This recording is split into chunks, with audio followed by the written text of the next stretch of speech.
31st anniversary ng UDNet. Wow! Grabe! Malamang sa loob ng 31 taon, madami na nangyari.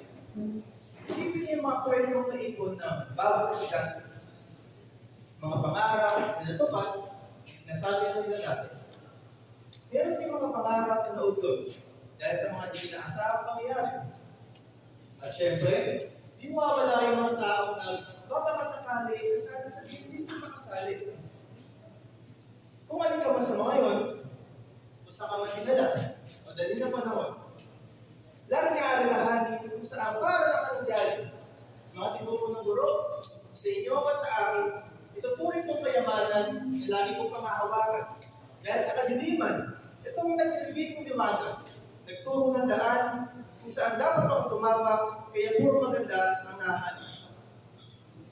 Malaking pasasalamat sapagkat ito ang naging paaralan ko. Naging sandigan at naging paninindigan, naging sandigan at